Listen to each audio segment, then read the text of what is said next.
Why does Ferrari bother marketing to the 99% of its Instagram followers who statistically could not possibly own one of their vehicles? How did Netflix kill off Blockbuster by looking at how their customer buys rather than who buys? The answer is that both companies think very carefully about their evangelists, customers of the industry and custodians of the two brands, and how catering to them can benefit the business in the long and short term. Today, we're looking at how to identify your company's target customers.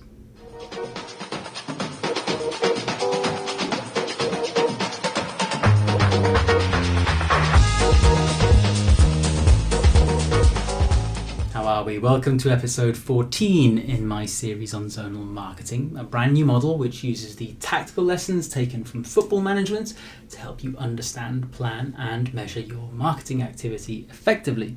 I'm Simon Vincent, the marketing tactician, and in this episode I'll be looking at how conducting an in-depth analysis of your company's customers and custodians can influence your marketing approach for the better. As always, I'll start with an example from the world of football, and then we'll see what we as marketers and business owners can learn and apply to our own discipline. So let's dig in.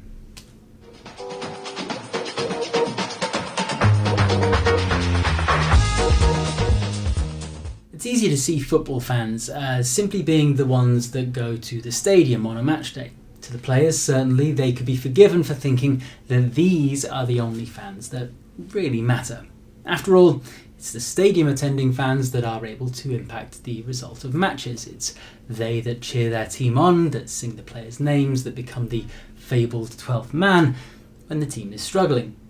Indeed, fan bases like Liverpool's Kop, Borussia Dortmund's Yellow Wall and Lazio's Ultras are often credited with being the difference on big European nights, while managers like Atletico Madrid's Diego Simeone and Jose Mourinho can often be seen riling their fans up in the quest to get that little bit extra from their team. And traditionally, of course, this type of supporter would have been the only ones that mattered to the wider club. After all, it's they that pay for tickets, for food and for merchandise around the stadium. In a very real sense, pre-TV deals and global player brands, these fans were the ones that kept clubs alive financially. Not so much anymore. Most top-flight clubs have moved the majority of their pre-season trips abroad. Why? To help build foreign fan bases. Playing in huge national stadia here, teams are routinely able to enjoy attendances of 60,000 plus, much more than the average game in England. Indeed, when Liverpool played against Manchester United in Michigan's Big House Stadium a few seasons ago, it was in front of a crowd numbering 100,000. But the effect can be most acutely felt in Asia, where, through dedicating multiple pre-seasons to the continent, the Red Devils claim to have amassed 107 million online followers in China alone. The same club, of course, brought in Korean player Park Ji-sung, in part to help build their popularity within Asia. But we'll deal with the effect of player power in more detail in the next essay. The lesson? Nowadays, football teams realise that developing a groundswell of support, even amongst those who may never pay the club any money directly and almost certainly have very little chance of visiting the stadium to support the team, they still hold value. And the same is true for businesses, as we'll explore in the next section.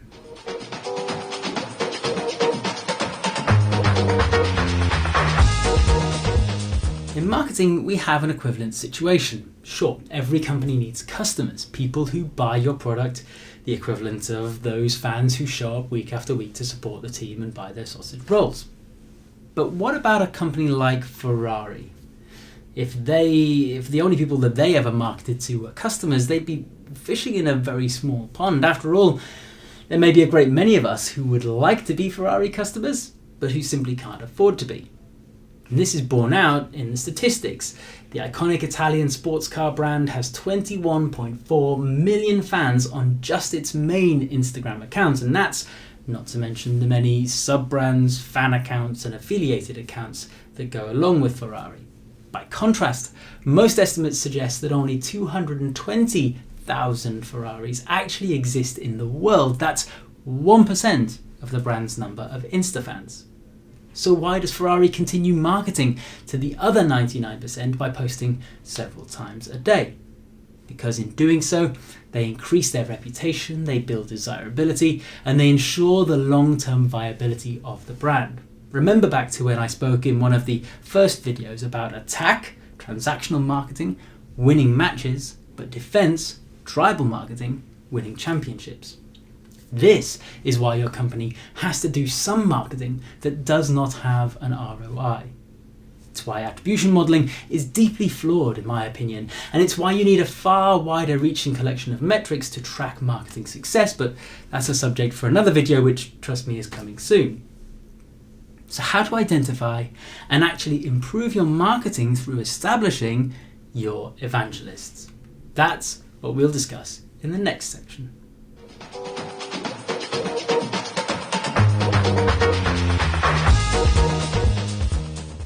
Okay, so first things first, your product is not for everyone. Beige is for everyone. Beige is the colour you make the carpets in a property you're trying to rent out because you know no one's going to be offended by beige, but equally nobody's going to fall in love with your rental property because of the beige carpets either.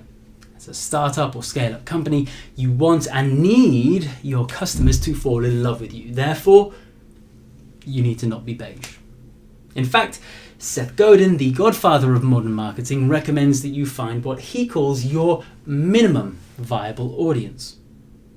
Stake out the smallest market you can imagine, he says. The smallest market that can sustain you, the smallest market that you can adequately serve. He says, this goes against everything you learnt in capitalism school, but in fact it's the simplest way to matter. When you have your eyes firmly focused on the minimum viable audience, according to Godin, you will double down on all the changes you seek to make. Your quality, your story, and your impact will all get better, and then ironically enough, the word will spread. End quote. The lesson: when you have a clear idea of who your minimum viable audience is and serve it accordingly, customers don't simply buy from you and then move on. They buy time again. They even buy if the competition is cheaper and or more convenient. And best of all, they tell everyone who may be interested in your product all about you, maybe even converting their friends away from your competitors and towards you in the process. Godin has this catchphrase: it's not for you. It's his way of empowering businesses like ours to pursue what feels right for their business, building for its minimum viable audience rather than trying to pander to the masses. One of my favourite anecdotes of his is the one in which he explains why spam emails are always so obvious. So he says, if you've gotten an email from a prince offering to split millions of dollars with you, you may have noticed all the misspellings and other telltale clues that it can't possibly be real. Why would these sophisticated spammers make such an obvious mistake? Because, says Godin, it's not for you. Because they're sending a signal to those who are skeptical, careful, and well-informed. Go away. The purpose of the email is to send a signal to the greedy and the gullible, because putting anyone else into the process just wastes the scammer's time. They'd rather lose you at the beginning than invest in you and lose you at the end. Okay, now we've established that, let's go one step deeper, breaking our audience down into customers, the fans that show up every week, and the custodians, those that watch on TV screens from abroad, but who may be no less fanatical about what you do. And here's the trick. When looking at customers, focus on them. When looking for custodians, you need to focus on yourself. Identifying your customers should be the easy part, but sometimes companies make it too easy on themselves. What a lot of them do is they just look at the who. They group into demographics based on age, sex, race, geographical location, or socioeconomical status. And all of these are fine. Knowing this basic demographic detail helps when it comes to selecting which channels you're going to use, for example. After all, some broadcast platforms, the Social media ones come especially to mind, are predominantly used by people of a certain age. Similarly, it's well known that certain customer service channels, e.g. email and phone, are predominantly used by a different demographic. Similarly, there are some businesses for whom there are certain qualifying criteria that mean you can't be a customer unless you tick certain boxes. So B2B companies, for example, will often require that a customer of theirs is in a certain industry, has a certain job title, etc. And acknowledging this at the start and targeting your approach appropriately is absolutely fine. However, what's often lost, and what is infinitely more useful actually, is the entire buying process that your typical customer goes through. Why do they buy from you? Literally, what was the thing that pushed them over the line? What do they buy? As in, which specific products do they tend to buy more than others? Where do they buy? Online? In store? When they're on the road? In their home? Or is it on the high street? When do they buy? Is it at the weekends, during the working day, late at night, at certain times of the year? And how do they buy? On card, with cash, on finance, outright, on a retainer, as a one-off? Filling in these details gives you a far more holistic view of your customer journey and may actually open up certain possibilities to adapt your marketing to better suit them. Asking these questions is how startup and scale-up businesses often turn industries on their heads and become the leaders of movements, slaying their more powerful predecessors in the process. How did Starbucks become the biggest coffee shop in the world? Because they realized that their customers wanted a different coffee drinking experience. They didn't want to just pay 50p for a lukewarm cup of coffee, drink it in silence for 10 minutes and then go. They wanted to meet people, relax, listen to Katie Melua records at the point of transaction. They looked at the why of the typical transaction and they changed it. And that's marketing. How did Netflix become the biggest name in movie and TV distribution in the world, despite offering themselves up to be bought by the now defunct video chain, rental chain Blockbuster, being rejected of course? They identified a customer desire to have their entertainment provided in a different way, that facilitated a different means of paying, that created a whole new platform, and so on and so forth. They looked at the how and the where of the typical transaction and changed it. That's marketing. Asking these questions may seem simplistic, but a bit of lateral thinking when coming up with the answers can be truly groundbreaking. Okay, moving on to how to identify custodians, and this is where, as I mentioned before, it begins with you, the company.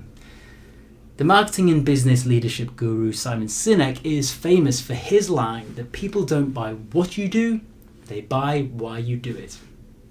He says in his book, Start With Why, there's barely a product or service on the market today that customers can't buy from someone else for about the same price, about the same quality, about the same level of service, and about the same features.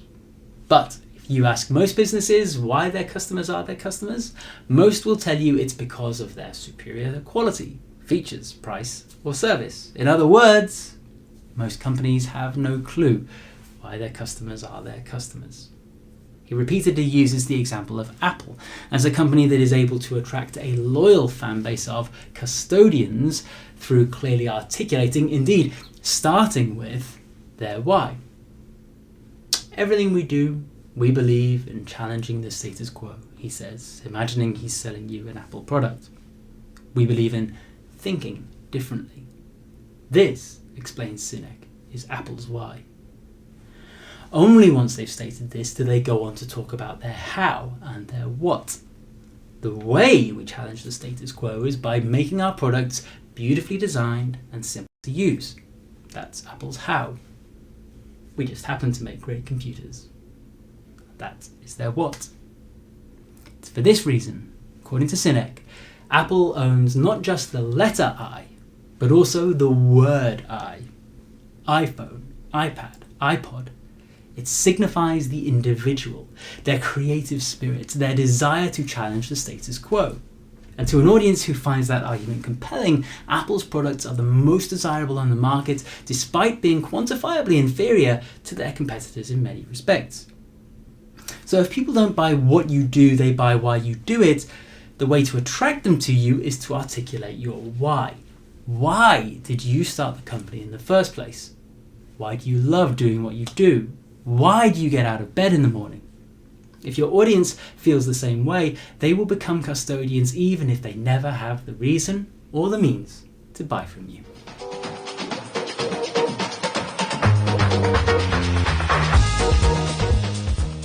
In summary, identifying your target audience is about more than simply considering who buys your product. By thinking about the customer journey, what they buy, when, where, how, you can vastly improve your marketing and your product too, in some cases even transforming industries. But it's also not just about considering who buys from you. If you want your company to exist long term, you cannot simply market to those who have purchase intent right now. This is where custodians come in. To identify these, and with your minimum viable market in mind, you need to think from the inside out. Why does your business do what it does? How do you do it in a way that's differentiated? And my previous essay on adversaries will help with that. And only then making it clear what you sell and how that ladders up to the above.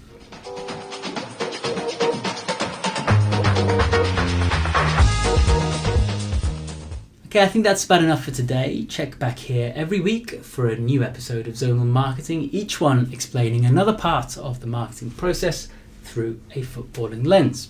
If you're enjoying what you're watching, please do like, comment and share.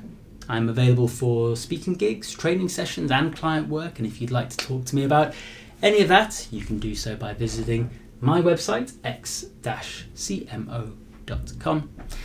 In the next episode, I'll be looking at the role of brand identity in developing a marketing mix. To do that, I'll be testing your knowledge about the origins of ice cream brand Häagen-Dazs, and I'll be investigating how and why James Rodriguez was signed by a club with just over 4% of his total number of Instagram followers.